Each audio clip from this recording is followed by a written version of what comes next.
En Exitosa presentamos Hablemos Claro. Nicolás Lucar, esto es Hablemos Claro. Estamos con Karina Novoa en los estudios de Exitosa. Karina, creo que tenemos a Verónica Mendoza en la línea. Así es, Nicolás. Bienvenida, señora Verónica Mendoza, aquí a Exitosa, la radio del Perú. Nosotros, buenos días. Muy buenos días, Karina, Nicolás, muchísimas gracias por este espacio.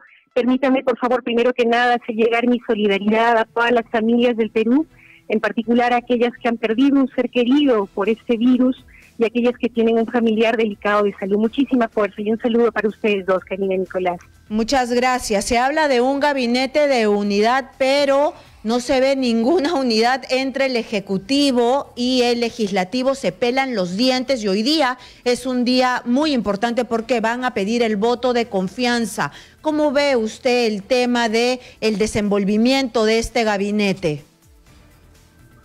Sí, Karina, Nicolás, como tú has comentado, Karina, nos iniciamos este periodo de cuarentena y enfrentamos esta pandemia apelando a un sentimiento de unidad nacional.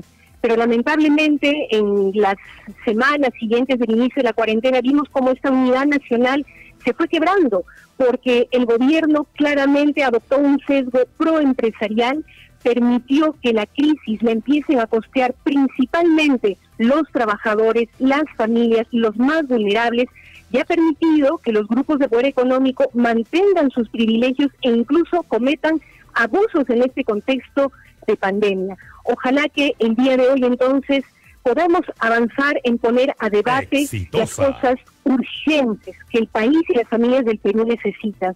Nosotros como Nuevo Perú planteamos, por ejemplo, que en el momento actual urge pasar de esta lógica de el bono universal único, puntual, a una lógica de ingreso básico universal de por lo menos 3 meses, si no fuera 6, como por ejemplo lo está planteando la CEPAL. Porque esta crisis, primero sanitaria, ahora económica y también alimentaria, lamentablemente va a continuar y necesitamos que las familias puedan alimentarse, cosa que hoy lamentablemente ya no se está dando. La última encuesta del INEI, que seguramente ustedes habrán visto, señala que más de 3,5 millones de personas en sectores urbanos no ha podido alimentarse adecuadamente en el último mes, no ha podido comer nada con proteínas, y el 70% de la gente en Lima y Callao no sabe si va a poder comer en mayo y junio. Frente a esta situación, que es la que hace que la gente se vea obligada a salir a la calle, por favor, basta de echarle la culpa a la gente y lavarse las manos. Sí es cierto que hay algunos irresponsables que merecen nuestro repudio y sanción, pero la gran mayoría de las personas que salen a la calle lo hacen porque necesitan comer, llevar un pan a la boca de sus Verónica, hijos. Verónica, buenos días. Disculpa que te interrumpa porque creo que es importante hablar de este punto. Es decir, en otros países lo que se hace, entiendo que ha ocurrido en Alemania, no solo ahora, ocurrió en la crisis anterior, ocurre en este momento en Francia, en Estados Unidos hay lo que se llama el seguro para los desempleados, es decir, que en momentos de crisis como esta, la gente tiene garantizado un ingreso mínimo de sobrevivencia, ¿no es cierto? Ahora, nuestro problema es un problema de que ese dinero llegue, o sea, por ejemplo, de los 2.700.000 bonos, el primer bono que el gobierno otorgó, por declaración de la propia ministra de Economía, por lo menos 500.000 de bonos no se entregaron. Y estás hablando de 500.000 de familias. Entonces, ¿cómo se va a resolver? O sea, porque no es solo la decisión de hay que, como se llame, bono, ingreso familiar o como fuera. El problema es cómo se va a lograr que esto realmente llegue a la gente. ¿Cómo se va a articular Nicolás, esa entrega? De acuerdo contigo. Sin embargo, lo primero es la decisión, que todavía no ha sido tomada. Y efectivamente, como tú señalas, la propia ministra de Economía y Finanzas lo dijo el lunes, hasta el día de hoy solamente se ha entregado el famoso bono a 3.400.000 familias. La mitad de lo que el propio gobierno ha señalado que necesitan ese bono, necesitan un apoyo económico para subsistir. ¿Y estamos en qué día de la cuarentena? Más de 70 días se pretende que esa gente viva con 760 soles que resista 3 meses con ese monto no es posible. Necesitamos transitar a ese ingreso básico universal y considerarlo por lo menos por 3 meses. Insisto, en otros países ya se está discutiendo, en España se está implementando, la propia CEPAL de Naciones Unidas ha planteado que debería ser incluso por 6 meses, así que se hace urgente. No podemos seguir con esta lógica. Pero Verónica, dispersas y caóticas. El gran problema es que no hay cómo repartirlo. Nuestra población no tiene una cuenta bancaria. Ha sido algo que se han encontrado en el camino, no lo tenían en el radar, se han dado contra la pared porque hay un montón de gente que no entiende internet, no tiene internet, no confía en las transacciones por teléfono ni de manera virtual. Entonces, si se da el dinero, ¿cómo se reparte? Si hasta el día de hoy vemos que no llega el bono, hay familias que no han comido y lo peor, la corrupción. Sí, Karina, por eso es fundamental que el Estado comprometa a todo el sistema financiero, Banco de la Nación y bancos privados también, porque últimamente ha sido el Banco de la Nación el que se ha hecho cargo de prácticamente el 70% de la entrega de los bonos. Necesitamos que la banca privada también se comprometa y por supuesto que no cobre para la entrega de este bono. Y necesitamos universalizar el sistema financiero. Como bien dices tú, hoy solamente el 40% de peruanos tiene una cuenta bancaria. Bueno, es el momento de que se abra de manera automática a todo ciudadano que tenga su DNI. Es necesario hacerlo para que todo el mundo pueda acceder a este tipo de subsidios y otro tipo de apoyos sociales. Necesitamos entender que el sistema financiero es un servicio público, lo mismo con el Internet. Ojalá en su momento podamos discutir de eso también, porque el acceso a Internet, que hasta hace algunos años veíamos como un privilegio, casi como algo suntuario, hoy se ha vuelto esencial para la sobrevivencia. Sí se puede, unificando además en una única lista, en un único padrón a todos los beneficiarios. La principal razón de la demora de estos bonos iniciales es que se han hecho 4 listas distintas, 4 plataformas distintas, ha sido caótico. Por eso nosotros habíamos planteado incluso que se diera un bono universal individual y que se aplicara la focalización inversa, es decir, que se diera el bono a todos y que simplemente se excluyera a los que están en planilla y a los que tienen importantes rentas o dividendos. En lugar de eso, el gobierno apostó por una lógica hiperfocalizada, burocrática, que estamos a tiempo de corregir.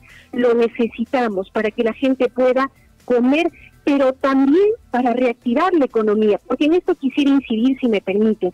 No es dinero perdido, como dicen algunos. Primero, que va a permitir que la gente coma, y eso ya es una razón bastante suficiente como para entregarlo, pero además va a poner dinero en el bolsillo de la gente, que va a comprar cosas con ese dinero y va a contribuir a mover y reactivar la economía. Incluso una parte de ese dinero va a volver al Estado a través del IGB o del impuesto a los combustibles. Entonces, es necesario ese ingreso básico universal para que la gente pueda alimentarse, pueda subsistir, pero también para mover la economía. Y lo otro que siempre dicen es que no hay dinero para ello. Mentira, sí tenemos dinero, lo hay, es cuestión de voluntad política. Entregar este ingreso básico universal por 3 meses, como lo estamos planteando, significaría apenas la 4ª parte de los 60.000 millones que se está canalizando a través de los bancos para las grandes empresas. Hasta ahora, en el bendito bono, no se ha destinado ni siquiera el 1% del PBI. El propio presidente Vizcarra dijo que se iba a destinar 12% del PBI para contener el virus, para reactivar la economía. Bueno, destinemos entonces por lo menos una pequeña parte de ese dinero a paliar el hambre, a garantizar que la gente pueda vivir dignamente. Sí se puede y sí hay recursos para hacerlo. Verónica, la crisis del coronavirus ha desnudado, digamos, realidades que muchos no querían ver. Un sistema de salud colapsado, un sistema de educación que es una vergüenza, una crisis de conectividad, es decir, no tenemos ni antenas ni fibra óptica, una inmensa, es decir, lo que ya sabemos que nos ha mostrado esta crisis y cuyo, digamos, símbolo es la cantidad inmensa de gente que vive el día a día. ¿Ustedes no sienten una responsabilidad por esto? Porque, es decir, no solamente hemos tenido gobiernos corruptos, sino que encima han sido tremendamente ineficientes, ¿no es cierto? Pero ustedes votaron por ellos, por PPK, por Humala, por el propio Alejandro Toledo, por citar a solo de los 3 de los que, ¿no es cierto?, son en gran medida responsables de lo que estamos viviendo hoy. Sí, ¿cuál es la responsabilidad que ustedes asumen por esto? Por eso, Nicolás, es que venimos tratando de construir una alternativa que recupere la salud y la educación como derechos que el Estado tiene que garantizar y no como mercancías, ¿no?, sometidas a los intereses del lucro y a los negociazos de los poderosos. Un Estado que garantice una adecuada protección social, que permita que los peruanos tengan un sistema de pensiones, que hoy no tenemos, porque las AFPs por ningún lado son un sistema de pensiones, son una estafa. Hemos venido planteando la necesidad también de un modelo de desarrollo que se dé en armonía con la naturaleza, porque esta pandemia también se explica en parte por la presión que hemos ejercido sobre la naturaleza, por la depredación y la contaminación que le hemos aplicado. Entonces, sí, creo que hoy más que nunca se revela que necesitamos cambiar las reglas de juego, necesitamos transitar a un nuevo pacto social, o una nueva convivencia, como le están planteando algunos, pero no esta nueva convivencia entre el gobierno y la CONFIEP, sino un nuevo pacto social que ponga por delante la vida y la dignidad de las personas, que garantice la salud, la educación, las pensiones como derechos, que reconozca el trabajo de cuidados que hoy lamentablemente están cargando principalmente las mujeres, asumiendo todas las tareas del hogar y ahora incluso doble o triple trabajo. Verónica, un desarrollo económico en armonía con la naturaleza. Pero, ojalá, perdóname Karina, solamente para terminar, ojalá que junto con atender las cosas más urgentes, podamos también ir avanzando en debatir estos temas de fondo y que no volvamos a repetir esta triste historia que tanto dolor nos está causando. Pero sí aceptan que ustedes se han equivocado en dar apoyo a los 3 últimos gobiernos que han sido fatales, y no solamente por la falta de gestión, sino por la corrupción. Ese mea culpa sí lo han pensado y lo han hecho, o ni siquiera se les ha pasado por la cabeza. Karina, como lo he conversado cantidad de veces con Nicolás, nosotros, como miles de peruanos, nos vimos obligados también a votar por el mal menor. Yo no me arrepiento, y lo digo siempre, de haber contribuido a ponerle un freno a la mafia fujimorista, que Dios sabe cómo nos hubiera tenido si estuviera en el gobierno en las actuales circunstancias. Nuestra responsabilidad sí es, claro, y la asumo, Verónica, la de pero al final, si miras con frialdad la historia hacia atrás, cambiar las reglas de juego. Claro, Verónica, pero, o sea, se habló mucho del antifujimorismo, pero era un antifujimorismo político. En términos económicos, lo único que han hecho es administrar un modelo que Fujimori implantó, nada más. Han sido diferentes versiones de lo mismo. En términos económicos, o sea, PPK, Nicolás. Toledo, Humala han sido recontrafujimoristas en términos del modelo económico y social. O sea, Y recontracorrupto, no sé cuál ha sido, ¿no? Y eso es, Nicolás, Karina, ustedes recordarán lo que siempre hemos denunciado. Nosotros planteamos la necesidad de un nuevo modelo económico, por eso que siempre nos terruquean, nos acusan de enemigos del desarrollo y de revoltosos, por plantear cosas como, por ejemplo, regular los monopolios, que tanto daño nos están haciendo ahora. Estamos viendo cadenas de farmacias oligopólicas que ponen el precio que les da la gana a los medicamentos, y el Estado, el gobierno de señor Vizcarra, postergando la aplicación de la ley de fusiones y adquisiciones para regular los monopolios. Eso siempre lo hemos denunciado y hemos exigido que incluso de ser necesario se cambie la Constitución en ese aspecto para que el Estado pueda regular los monopolios, no solamente en el tema de salud, que realmente es escandaloso, porque son los mismos grupos de poder económico que tienen farmacia. Pero eso supone, Verónica, que ustedes están de acuerdo con la propuesta que incluso ha suscrito parte de Acción Popular en el Congreso para modificar la Constitución. Nicolás, por supuesto que sí, siempre lo dijimos. Y en ese tono fue nuestra participación en la campaña electoral. Y creo que hoy más que nunca se vuelve clarísimo y urgente la necesidad de cambiar las reglas de juego, de caminar hacia un nuevo pacto social. Empecemos ahora con cosas muy concretas, como ponerle un freno a estos monopolios que hacen que cosas tan esenciales como los medicamentos tengan precios exorbitantes. Acabemos con estos monopolios en el mundo de las AFPs, por ejemplo, porque son 4 AFPs los que concentran todo el mercado, como 4 grandes bancos que concentran el 80% del servicio del sistema financiero. Avancemos en esas cosas concretas, avancemos en debates concretos como el impuesto a las grandes fortunas. Ojalá que hoy en el Congreso algunas bancadas, porque ya hay 2 bancadas y hay que reconocerlo, y yo los saludo, que han planteado este debate de un impuesto a las grandes fortunas. Ojo, no a la planilla, a los sueldos, como ha planteado el gobierno para distraer la atención, sino a los multimillonarios del país, que en este momento tienen que mojarse, tienen que ser solidarios con el Perú y contribuir más para poder recaudar ese dinero que vamos a necesitar para la salud, para la educación. Pero la pregunta es, ese impuesto a la riqueza, ¿cómo sería exactamente en la idea que ustedes tienen? O sea, un impuesto a qué, a las utilidades individuales de las personas que son propietarias de grandes empresas, ¿en qué consistiría? Lo que se ha venido planteando desde distintos lados, y nosotros como Nuevo Perú también planteamos y suscribimos, es que sea un impuesto, insisto, a las grandes fortunas, no a los ingresos, no a la planilla, sino al patrimonio acumulado de los multimillonarios del país. ¿A quién me refiero, por ejemplo? Al señor Rodríguez Pastor, del grupo Intercorp, ¿no? Dueño de Interbank, de Mifasa, de Incafarma, etcétera, etcétera, que tiene una fortuna acumulada de 4.000 millones de dólares.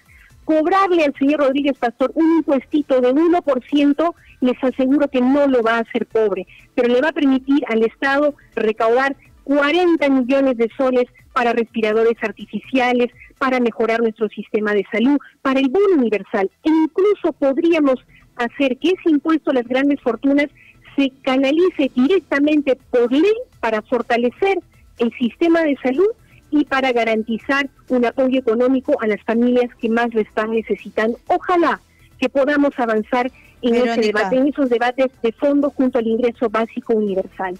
Verónica, el día de hoy, ¿cómo debería salir el Premier? ¿Fortalecido o, a su parecer, no se le debe dar el voto de confianza por todos los errores que usted está narrando? Yo creo que más allá de fortalecer al Premier o fortalecer al Congreso, lo que necesitamos es un acuerdo entre el Congreso, el Ejecutivo, las organizaciones sociales, todas las fuerzas políticas y sociales de nuestro país para avanzar en los temas urgentes. Nosotros estamos planteando la necesidad de avanzar en este ingreso básico universal que pueda llegar a todas las familias del Perú que hoy están empezando a pasar hambre, por lo menos por 3 meses.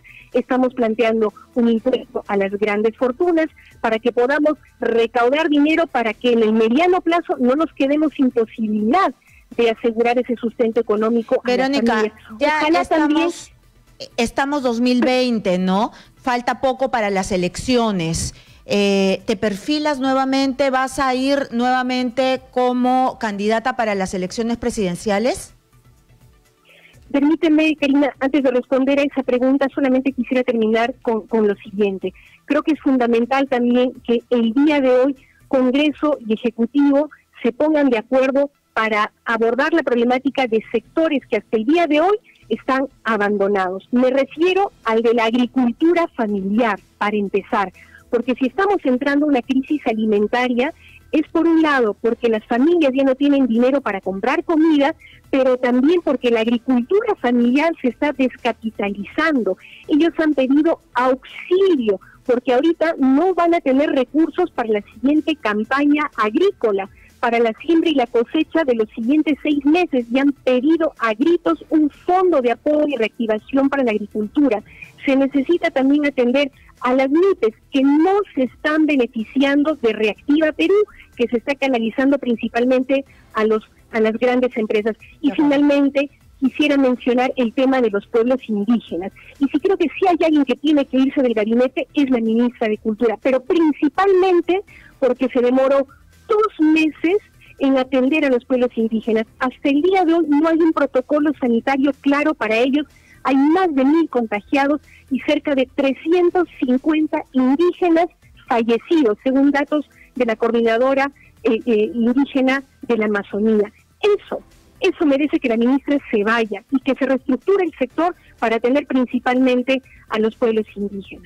¿Vas a postular? Pero ahora sí nos vas a contestar sobre claro, la candidatura del 2021, Verónica.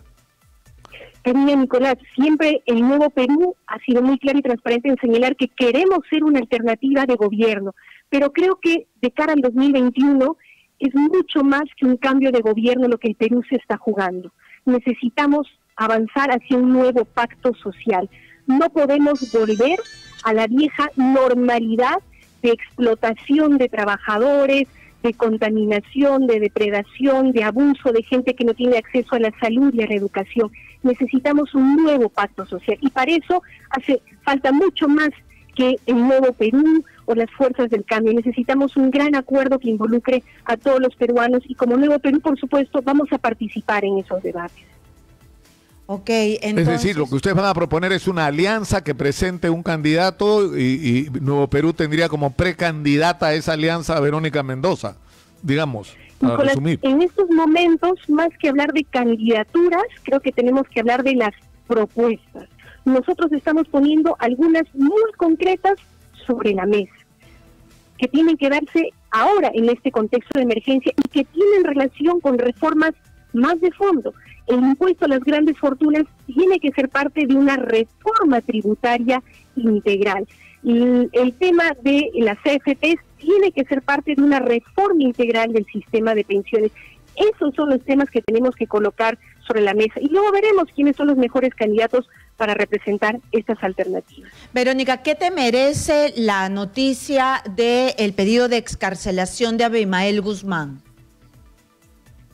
Mira, de ninguna manera, ni el señor Abimael Guzmán, ni el señor Fujimori, nadie que haya mandado a matar, nadie que esté encarcelado por terrorismo o terrorismo de Estado, puede salir de la cárcel. Eso está clarísimo, así que no nos distraigan con estos asuntos que para mí son una cortina de humo para distraer de los temas de fondo, para distraer de esta nueva convivencia del gobierno y la confianza que está haciendo que la crisis la paguen principalmente los trabajadores y las familias más vulnerables del Perú. Una respuesta chiquitita, por favor, porque estamos volando en tiempo. ¿Qué opinión tienes de esta moción que se ha presentado para remover a miembros del BCR como Klimper, el señor Cuba y también a Rafael Rey? Que se debata, Karina, pero ojalá en este tema como en otros, más allá de las personas, nos centremos en las propuestas y el modelo de país que se está planteando. Este BCR, como este MEF, son parte de quienes han permitido y promovido estas reglas de juego que han dejado a la salud y la educación en abandono, que han dejado al 70% de la población en la informalidad. Cambiemos ese modelo, cambiemos esas reglas de juego para que no se repita esa historia. Muy bien, Verónica, muchas gracias. A Verónica Mendoza. Sí, muchísimas gracias. Fue la lideresa de Nuevo Perú. Nosotros nos vamos a una pausa y regresamos.